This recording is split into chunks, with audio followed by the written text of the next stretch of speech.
into schools. I wanted to pick you up. You said that you've got 30 billion earmarked or planned for a project, and people were wondering where the money was going to come from. Well, you've spent 19 billion according to what you just said. Where did the 19 come from then? Yeah. Talking about some of the landmark achievements. See, when a governor or a government is popularly elected and you connect with the people, you can speak their language, you can also understand their language, you find that governance become very easy. I argue that this country is the easiest country to govern because Edo State is like miniature Nigeria. One of the things I've had to do is to ask the question, how do we sustain development in the light of the instability in the oil market, and even when it is stable, as has been the case over the past 4 years, issues of oil theft and other crises with regards to issues of transparency, the way in which our federation account is managed, is such that nobody knows what it gets from the federation account at the end of the month.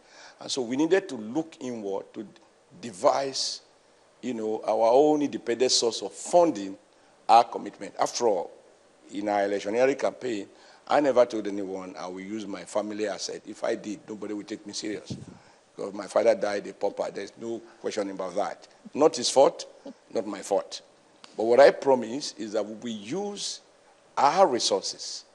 And when government talks about resources, government does not create money. Government responsibility is to create the environment for citizens to create wealth and use instrument of taxation to collect a share of that wealth in order to provide infrastructure for everyone. That is the role of the state. So when people say government money, there's no such as government money. It's taxpayers' money. And I said we needed to reinvent the concept of the taxpayer. And the starting point was to look at the formal sector. I found both the executive, the judicial, the legislative, nobody was paying the correct tax. And I decided that we have to start paying. We have to lead by example. Of course, you had challenges. People say, why are you are a labor man, you're asking people to pay taxes? And I say, yes, check my records. All my years as labor leader, I can't even count how many strikes I organized, but I never, ever organized a strike against the payment of taxes. I understood from my trade union training that tax could be fair or unfair. It may favor the poor, it may favor the rich. In fact, the tax regime is the best window into the character and the orientation and the values that drives a government. Typically, right-wing government will downplay taxes from the rich, believing that you can build a private roads. If the roads are bad, you buy a private jet. You can organize your private security and all that. But a progressive government must find the courage to collect taxes from the rich in order to provide for public infrastructure. If rich people can send their children to beautiful private schools, the poor people also need to have their children in good school, because the basis of equality or inequality is defined from birth. I mean, you have two children living in the same neighborhood.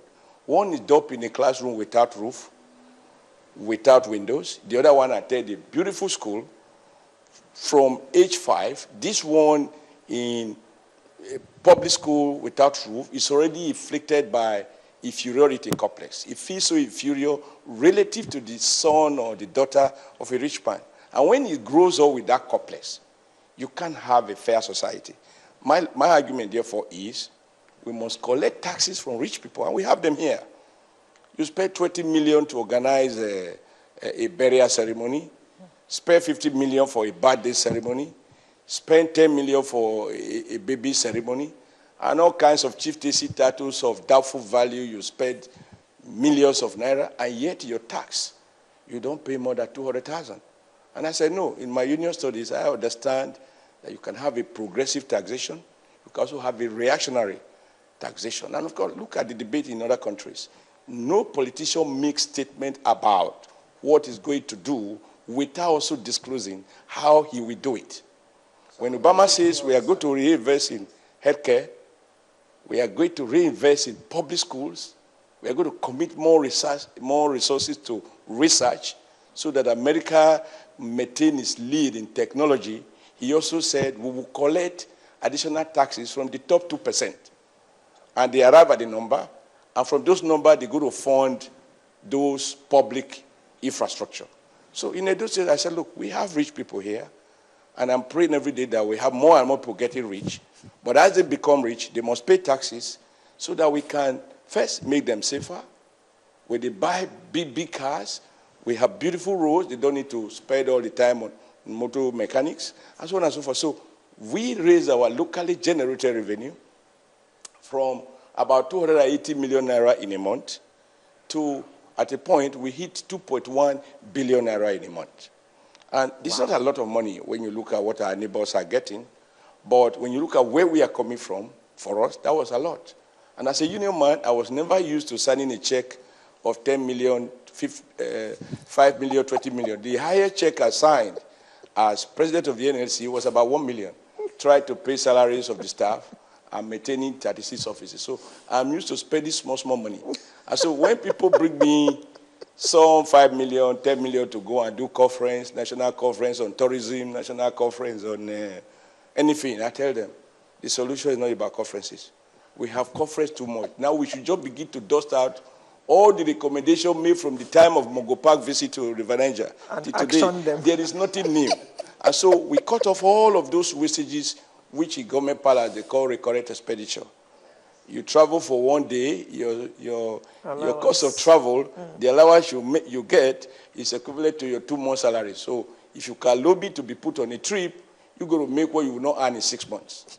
And if you check out the records, every Nigerian embassy, they compete to invite governors to come to Europe, to come to Singapore, to come to Japan, to go elsewhere, quote and unquote, to persuade the investors. But press the button, the investors know what is happening in Nigeria, where they can get what. So these are official paid holidays. Yeah. And a whole plane is filled up with spectators who are going as advance party.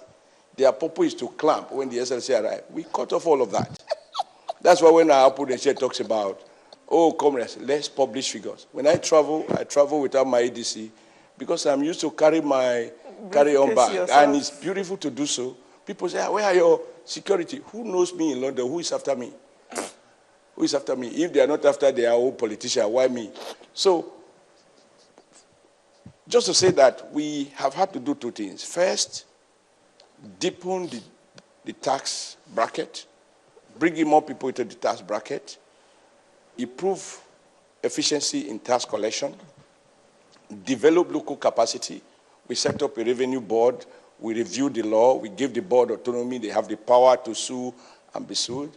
And we also block the leakages. Because if you are putting more water in a pot and the pot is bleeding, it's never going to fill up. So the starting point was we blocked some of the wastages in government. My first year, we saved about 5 billion naira in recurrent expenditure in cost of running government, you know. And I just tell commissioners, there is nothing happening in Abuja that we don't know. Because check it out.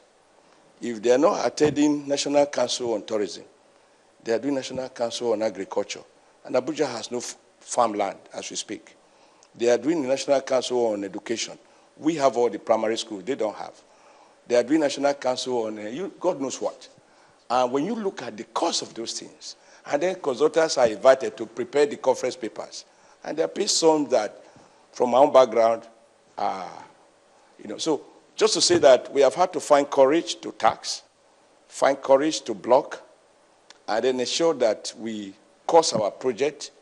And by standardizing specifications in our schools, it does not allow people to use different prices for the same kind of product. I'm so sure if I'm doing a 50 square meter school in my village, and you are doing a 50-meter school in his village, the cost will be the same. Except if by reasons of distance allocation, there are slight differences. In quick case, it will be plus minus 5%. So therefore, I have control over prices. Regardless of what my bureaucrat brings, I can make sensible comparison.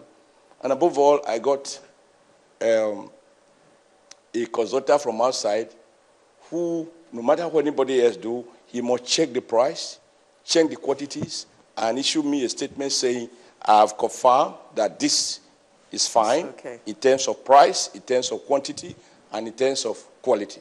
Once I have that, so Excellency, all of that means that when you get value for money with small amount, you can do so much.